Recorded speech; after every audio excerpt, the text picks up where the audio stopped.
రాయచోటి పట్టణంలో ముస్లిం సోదరులందరితో కూడా కలిసి ఈరోజు బక్రీద్ ప్రార్థనలు చేయడం జరిగింది. ముస్లిం సోదరులందరూ కూడా బక్రీద్ శుభాకాంక్షలు తెలుపుతున్నాము. అదేవిధంగా ముస్లిం సోదరులు అన్ని రంగాల్లో ఇంకా మరిన్ని మెరుగైన అవకాశాలతో అన్ని రంగాల్లో పైకి రావాలని చెప్పి భగవంతుని ప్రార్థించాము. ఎంతో భక్తి శ్రద్ధలతో ఈరోజు మైనార్టీలందరూ కూడా బక్రీద్ జరుపుకుంటున్నారు.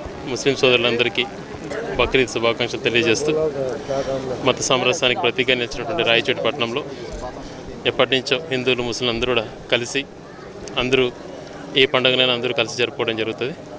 ఈరోజు కూడా అందరూ ఇక్కడికి ఈద్గాకు నమాజ్కి రావటం, ఈ ప్రాంతాన్ని చల్లగా చూడాలని చెప్పి ఆ భగవంతుని అందరం కలిసి ప్రార్థించాం. ముస్లిం సోదరులందరికీ మరొకసారి బక్రీద్ శుభాకాంక్షలు. गरीबों की ईद है। जो लोग साल भर में अपना पेट भर के नहीं खा सकते, अल्लाह उनके लिए आसान कर दिया है। इसमें अपना तेरा कोई नहीं है, सब इसमें शरीक हैं और सब इसको इस्तेमाल कर सकते हैं, सब खा सकते हैं और सबको बराबर का मिलेगा और सबको बराबर तकसीम किया जाता है। ये सुकून, इत्मीनान, चैन और अमन बरकरार रखें। हम भी इसकी पूरी कोशिश करेंगे और फसाद, फितने और फसाद से बचें। हमारे भाई भी बचें, दूसरे भी बचें।